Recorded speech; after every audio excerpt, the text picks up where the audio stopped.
Hello friends, welcome back to PYQ academy. Friends, आज का session बहुत ही इंपॉर्टेंट है क्योंकि आज के सेशन में हमने पर्यावरण से जुड़े हुए क्वेश्चन लिए हैं। पर्यावरण प्रदूषण से जुड़े हुए MCQs होंगे जो कि Bihar BPSC 7th phase and others exams के लिए भी बहुत ही इंपॉर्टेंट है। और ये जो क्वेश्चन है पिछले वर्षों में पूछे गए किसी न किसी एग्जाम्स के ही क्वेश्चन हमने लिए हैं जो कि पर्यावरण से जुड़े क्वेश्चन हैं। तो इन्हीं प्रश्नों को आज के सेशन में हम लोग सॉल्व करेंगे।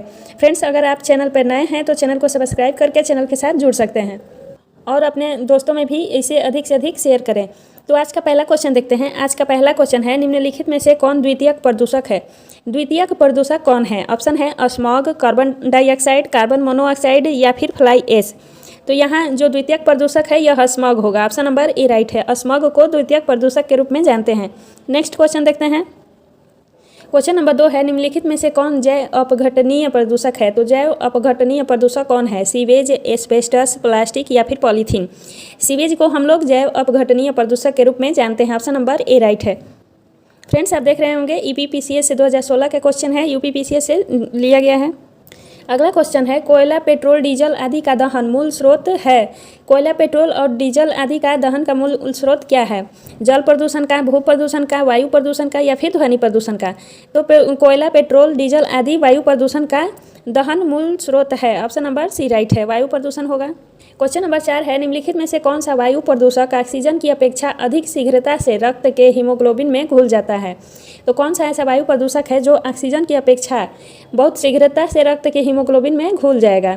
ऑप्शन है pan, carbon dioxide, carbon monoxide या फिर ओजोन। तो यहाँ राइट ऑप्शन कार्बन मोनोऑक्साइड होगा। कार्बन मोनोऑक्साइड ऐसा गैस है जो कि यह एक वायु प्रदूषक है और यह आसानी से रक्त के हीमोग्लोबिन में घुल जाता है। तो ऑप्शन नंबर सी राइट है। नेक्स्ट क्वेश्चन देखते हैं, निम्नलिखित में से कौन सी एक वायु प्रदूषक गैस है और जीवाश्म ईंधन के ज्वलन स्वरूप उत्पन्न होती है? तो कौन सी गैस वायु प्रदूषक है और जीवाश्म ईंधन के ज्वलन के रूप में उत्पन्न होती है? ऑप्शन है हाइड्रोजन, नाइट्रोजन, ऑक्सीजन और सल्फर डाइऑक्साइड। तो यहाँ राइट ऑप्शन होगा सल्फर डाइऑक्साइड। सल्फर डाइऑक्साइड एक वायु प्रदूषक गैस है जो कि जीवाश्म ईंधन के ज्वलन के रूप में उत्पन्न होती है। अगला क्वेश्चन है, निम्नलिखित में से कौन सा वायु प्रदूषक के जैविक सूचक का प्रसिद्ध उदाहरण है? तो वायु प्रदूषक के जैविक सूचक का प्रसिद्ध उदाहरण कौन सा है? लाइकेंस, मेथिल मर्क्यूरी, गुलाब का पौधा या फिर सूरजमुखी का पुष्प। तो यहाँ जो वायु प्रदूषक के जैविक सूचक का प्रसिद्ध उदाहरण है वह है लाइकेंस। लाइकेंस को वायु प्रदूषक का जैविक सूचक माना जाता है। फ्रेंड्स, आप देख रहे होंगे UPPCS का ही क्वेश्चन है 2019 का। नेक्स्ट क्वेश्चन है, एशियाई भूरा बादल एशियन ब्राउन क्लाउड 2002 अधिकांशतः फैला था।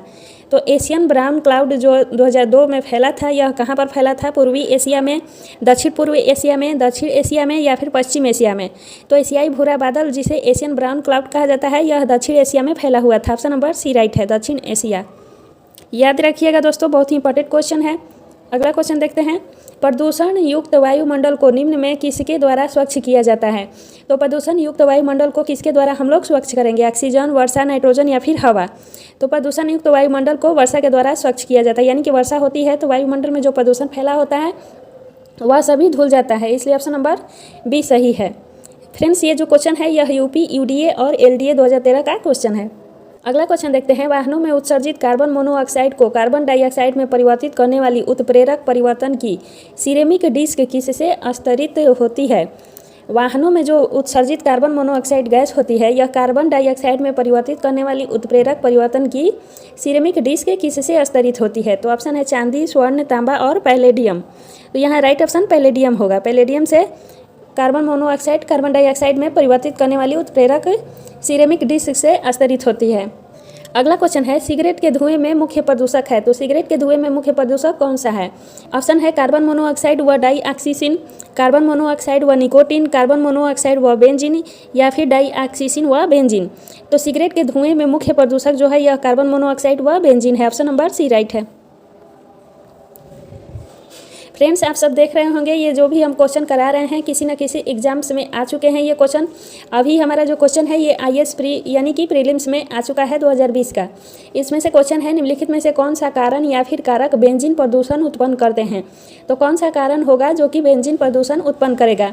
ऑप्शन है स्वचालित वाहन, ऑटोमोबाइल द्वारा निष्कासित पदार्थ, तंबाकू का धुआं, लकड़ी का जलना या फिर रोगन के लिए लकड़ी के फर्नीचर का उपयोग या फिर पॉलीयूरीथेन से निर्मित उत्पादों का उपयोग। तो यहाँ जो ऑप्शन है कुड का प्रयोग दिया हुआ है, कुड का चयन करना है। इनमें से कौन कौन सा ऑप्शन राइट होगा। कौन सा कारक है जो बेंजीन प्रदूषण उत्पन्न करने में मुख्य जिम्मेदार है। तो यहाँ जो राइट ऑप्शन होगा वो ऑप्शन नंबर डी होगा। ये सभी गैसें जो हैं ये बेंजीन प्रदूषण को उत्पन्न करने में सहायक है, यानी कि स्वचालित वाहन द्वारा निष्कासित पदार्थ भी बेंजीन प्रदूषण को उत्पन्न करेगा, तंबाकू का धुआं भी बेंजीन प्रदूषण को उत्पन्न करेगा, लकड़ी का जलना भी उत्पन्न करेगा, रोगन के लिए लकड़ी के फर्नीचर का उपयोग भी करेगा और पॉलीयूरीथेन से निर्मित उत्पादों का उपयोग भी बेंजीन प्रदूषण का मुख्य कारक है। तो ये सभी ऑप्शन सही है यहाँ पर। अगला क्वेश्चन देखते हैं, किस देश में सर्वाधिक अम्लीय वर्षा होती है। तो सर्वाधिक अम्लीय वर्षा किस देश में होती है। चीन में, जापान में, नॉर्वे में या फिर संयुक्त राज्य अमेरिका में। तो सर्वाधिक अम्लीय वर्षा नॉर्वे में होती है। ऑप्शन नंबर सी सही है, नॉर्वे में सर्वाधिक अम्लीय वर्षा होती है। ये यूपीपीसीएस 2000 का क्वेश्चन है। फ्रेंड्स, हमारे चैनल को शेयर भी करें अपने दोस्तों में, जिससे अधिक से अधिक लोगों को इसका लाभ मिल सके। अगला क्वेश्चन है, निम्नलिखित में से कौन सी गैस वायुमंडल में अम्लीय वर्षा की उत्पत्ति के लिए उत्तरदायी है। तो कौन सी गैस है जो कि वायुमंडल में अम्लीय वर्षा के लिए उत्तरदायी होगी। CFC, CH या फिर SO, और यहाँ है C2। तो यहाँ जो राइट ऑप्शन होगा वो ऑप्शन नंबर डी होगा। SO जो गैस है यह वायुमंडल में अम्लीय वर्षा के रूप में जिम्मेदार है। अगला क्वेश्चन देखते हैं, भूमिगत जल को दूषित करने वाले अजैविक प्रदूषक है। तो भूमिगत जल को दूषित करने वाले अजैविक प्रदूषक कौन सा है। बैक्टीरिया, शैवाल, आर्सेनिक या फिर विषाणु प्रदूषक। 221। तो यहाँ भूमिगत जल को दूषित करने वाला अजैविक प्रदूषक जो है यह आर्सेनिक है, यानी कि खेती और सिंचाई में जो खेती में प्रयोग किया जाता है आर्सेनिक का, वही भूमिगत जल को दूषित करता है। अगला क्वेश्चन है, नदी में जल प्रदूषक के निर्धारण के लिए घुली हुई मात्रा मापी जाती है। तो नदी में जल प्रदूषण के निर्धारण के लिए घुली हुई मात्रा मापी जाती है किससे। क्लोरीन की, नाइट्रोजन की, ओजोन की या फिर ऑक्सीजन की। तो यहाँ ऑक्सीजन की मात्रा हम जल प्रदूषण में निर्धारण के लिए मापते हैं। अगला क्वेश्चन है, कौन सा प्रदूषक नाक नी सिंड्रोम के लिए उत्तरदायी है। तो नाक नी सिंड्रोम के लिए कौन सा प्रदूषक उत्तरदायी होगा।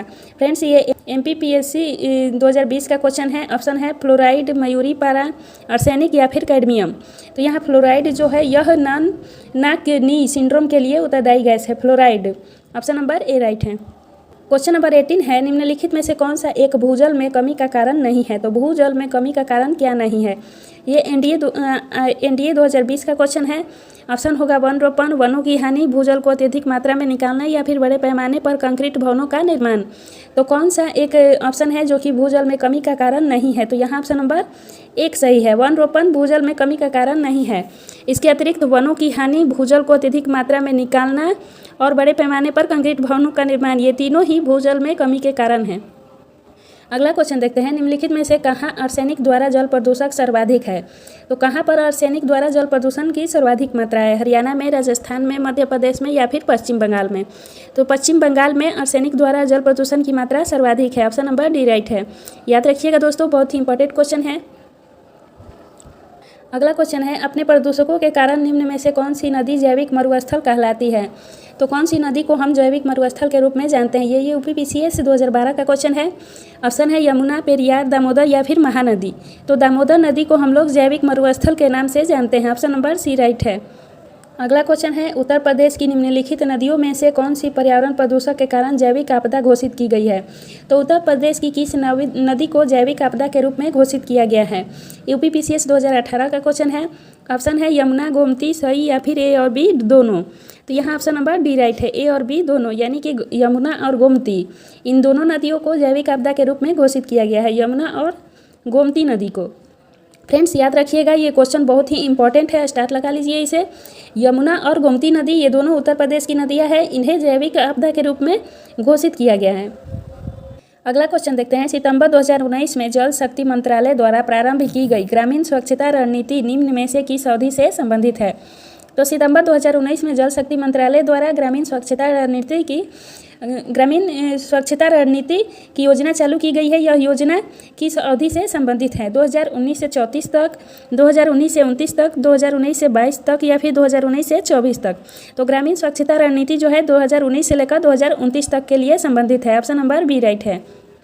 और ग्रामीण स्वच्छता रणनीति योजना जो है यह किस मंत्रालय के द्वारा चलाया गया। तो याद रखिएगा दोस्तों, जल शक्ति मंत्रालय के द्वारा चलाया गया था ग्रामीण स्वच्छता रणनीति मिशन। यह मिशन 2019 से 2029 तक के लिए की गई है। अगला क्वेश्चन है, water prevention and control of pollutions cess act लागू किया गया था। तो water prevention and control of pollutions act कब लागू किया गया था? 1973 में, 1975 में, 1977 में या फिर 1979 में? तो यह 1977 में लागू किया गया था। कौन सा एक्ट? तो prevention and control of pollutions act, इसे 1977 में लागू किया गया था। सेकेंड लास्ट क्वेश्चन है आज का, निम्नलिखित में से किस वर्ष भारत सरकार द्वारा केंद्रीय गंगा प्राधिकरण का गठन किया गया था? तो भारत सरकार द्वारा किस वर्ष केंद्रीय गंगा प्राधिकरण का गठन किया गया? 1975 में, 1972 में, 1985 में या फिर 1995 में? तो केंद्रीय गंगा प्राधिकरण का गठन 1985 में किया गया था भारत सरकार के द्वारा। ऑप्शन नंबर सी राइट है। 1985 में केंद्रीय गंगा प्राधिकरण का गठन किया गया था। यूपीपीसीएस 2014 का क्वेश्चन है। और आज का अंतिम प्रश्न है, राष्ट्रीय गंगा नदी बेसिन प्राधिकरण का गठन किया गया है। तो राष्ट्रीय गंगा नदी बेसिन प्राधिकरण का गठन कब किया गया है? ऑप्शन है अक्टूबर 2008 में, फरवरी 2009 में, अक्टूबर 2009 में या फिर मार्च 2010 में? तो राष्ट्रीय गंगा नदी बेसिन प्राधिकरण का गठन फरवरी 2009 में किया गया है। याद रखिएगा दोस्तों, बहुत ही इंपॉर्टेंट क्वेश्चन है। राष्ट्रीय गंगा नदी बेसिन प्राधिकरण का गठन कब किया गया है? तो इसे फरवरी 2009 में इसका गठन किया गया है। तो फ्रेंड्स, आज के सेशन में 25 प्रश्न थे। 25 प्रश्नों को हमने सॉल्व कराया है। इसके आगे के प्रश्नों को नेक्स्ट वीडियो में सॉल्व कराएंगे। अगर आप सभी को हमारा ये सेशन पसंद आया होगा तो चैनल को लाइक शेयर एंड सब्सक्राइब जरूर कीजिए। मिलते हैं नेक्स्ट वीडियो में नेक्स्ट टॉपिक के साथ। तब तक के लिए धन्यवाद।